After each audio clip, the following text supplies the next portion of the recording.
अस्सलामुअलैकुम दोस्तों, आज हम जानेंगे हुसैन अली कौन था और उसकी हत्या क्यों की गई। 10 अक्टूबर इस्लामी इतिहास में एक संकेत तिथि है। उस दिन 10 अक्टूबर 680 ईस्वी हुसैन इब्न अली करबला में मारे गए।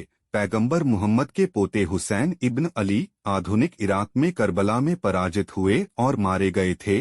उनकी मृत्यु ने मुसलमानों के बीच एक गहरे और स्थायी विभाजन को मजबूत किया जो आज भी कायम है। हुसैन अली के पुत्र थे, मोहम्मद के चचेरे भाई, करीबी दोस्त और भरोसेमंद सहयोगी, और फातिमा पैगंबर की बेटी। अपनी मृत्यु से पहले मोहम्मद ने अली की प्रशंसा करते हुए बयान दिया था कि मुस्लिम समुदाय के कुछ सदस्यों ने उन्हें अपने उत्तराधिकारी के रूप में नामित करने के रूप में अपील की थी। जब 632 में मोहम्मद की मृत्यु हुई, हालांकि 656 में अली की बारी आने से पहले 3 अन्य को खलीफा शाब्दिक रूप से उत्तराधिकारी के रूप में चुना गया था। अली के शासन को विद्रोहियों द्वारा अस्वीकार किया गया था और पद ग्रहण करने के सिर्फ 4 साल बाद उनकी हत्या कर दी गई थी। उनकी मृत्यु के परिणामस्वरूप शिया अरबी से अली की पार्टी बहुसंख्यक मुस्लिम समुदाय से अलग हो गए, जिन्हें सुन्नी कहा जाता है। अली के उत्तराधिकारी मुआविया के शासन में शिया अशांत थे। हालांकि हुसैन ने अपने अधिकार को स्वीकार कर लिया, लेकिन जब मुआविया के बेटे यजीद ने अपने पिता की मृत्यु पर पद का दावा किया तो वह ठिठक गया। कूफा इराक में के शियाओं ने विद्रोह करने की धमकी दी और हुसैन को उनके साथ शामिल होने के लिए कहा। वह शहर के लिए रवाना हो गया, लेकिन सुन्नी बलों के इस क्षेत्र में पहुंचने और हुसैन के लिए अज्ञात के बाद निष्ठा को लागू करने के बाद पहुंचा। सुदृढ़ीकरण की उम्मीद में हुसैन ने कुछ हजार की सेना के खिलाफ 100 से भी कम की अपनी सेना का नेतृत्व किया। कोई मदद नहीं पहुंची और वह और उसके आदमी और हुसैन का सबसे छोटा बच्चा सभी मारे गए। लड़ाई के बाद उनके शरीर क्षतविक्षत हो गए थे। करबला की पराजय ने शियाओं को मूर्ति पूजा करने के लिए शहीद कर दिया और सुन्नी बहुसंख्यकों पर उनके गुस्से को मजबूत कर दिया। आशूरा के धार्मिक त्योहार में दुनिया भर के शिया हुसैन की मौत का जश्न मनाते हैं। यहूदी और ईसाई कैलेंडर में योम किप्पुर या गुड फ्राइडे के लिए इसकी गंभीरता की तुलना में आशूरा पारंपरिक रूप से सड़कों से गुजरने वाले ध्वजवाहकों के जुलूसों द्वारा मनाया जाता था। इमाम हुसैन और उनके साथियों के छोटे बैंड के कष्टों के लिए खुद को पीटने के लिए ईरान में, जहां आबादी भारी शिया है, हुसैन की मौत शहीदों के नेता। ईसाई दुनिया के कई हिस्सों में गुड फ्राइडे समारोह के विपरीत जुनून नाटकों में नियमित रूप से मनाया जाता है।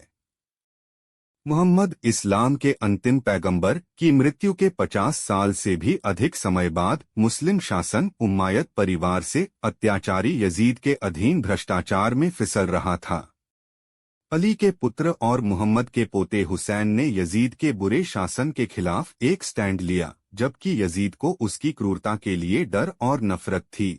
हुसैन को समाज द्वारा प्यार और सम्मान किया जाता था। यजीद को इस बात का एहसास हुआ और वह समझ गया कि अगर वह हुसैन को उसका समर्थन करने के लिए मना सकता है तो लोग भी करेंगे। हुसैन के पास एक विकल्प था, अत्याचारी का समर्थन करने के लिए और विलासिता से भरा एक आरामदायक जीवन जीने के लिए, या मना करने के लिए और उसके फैसले के लिए मारे जाने की संभावना है।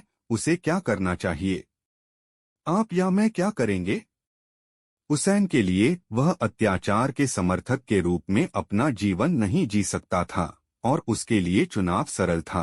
हुसैन ने मना कर दिया। उन्होंने कहा, मैं केवल अच्छे मूल्यों का प्रसार करना चाहता हूं और बुराई को रोकना चाहता हूं। किसी ने भी उसका विरोध किया और जो उससे असहमत थे उन्हें मारने की नीति अपनाई। इससे सावधान हुसैन ने अपने गृहनगर मदीना को छोड़ने और अपने परिवार को मक्का ले जाने का फैसला किया। मक्का इस्लाम की राजधानी और काबा का घर। हुसैन को उम्मीद थी कि यजीद पवित्र शहर का सम्मान करेगा और हुसैन और उसके परिवार का अनुसरण नहीं करेगा। हालांकि यजीद ने ऐसा नहीं किया। मक्का छोड़ने के लिए मजबूर हुसैन ने कूफा के लिए एक रास्ता तय किया, इराक का एक शहर जहां से उन्हें समर्थन के पत्र मिले थे। यजीद ने इसकी भविष्यवाणी की और हुसैन को कूफा तक पहुंचने से रोकने के लिए एक विशाल सेना भेजी और उन्हें करबला के रेगिस्तानी शहर में जाने के लिए मजबूर किया। एक बार जब वे करबला पहुंचे तो हुसैन अपने परिवार के 72 साथियों के साथ 30,000 पुरुषों की यजीद सेना से घिरे हुए थे। अत्यधिक संख्या में होने और पानी तक सीमित पहुंच के बावजूद हुसैन ने हार मानने से इनकार कर दिया। यजीद ने हुसैन को अंतिम विकल्प दिया, या तो सरकार को सपोर्ट करो या मरो। हुसैन ने अपने साथियों को इकट्ठा किया और उनसे भागने का आग्रह किया। उसने समझाया कि वह वही था जिसे यजीद मारना चाहता था, न कि उन्हें। एक बार फिर हुसैन की निस्वार्थता चमक उठी। गर्म रेगिस्तान में पानी से वंचित होने के कारण उन्होंने अपने समर्थकों से खुद को बचाने का आग्रह किया। इसके बावजूद हुसैन के लोग उसके प्रति वफादार रहे और अपने सिद्धांतों पर कायम रहे। कुछ ही दिनों में यजीद ने अपनी सेना को हुसैन और उसके साथियों को मारने का आदेश दिया। जब धूल जमी तो हुसैन और उसके साथी मारे गए। यजीद की पूरी सेना ने उससे वादा किया कि अगर वह यजीद का समर्थन करना चाहता है तो वह स्वतंत्र रूप से निकल सकता है, लेकिन हर बार हुसैन ने इनकार कर दिया और अंततः अपने सिद्धांतों को मजबूती से पकड़े हुए मारा गया। उनकी मृत्यु के बाद हुसैन के परिवार को बंदी बना लिया गया था। उनकी बहन ज़ैनब ने नेतृत्व की भूमिका निभाई और यजीद के महल में एक प्रेरक भाषण दिया। उनके कार्यों और उनके नेतृत्व की शैली की निंदा की।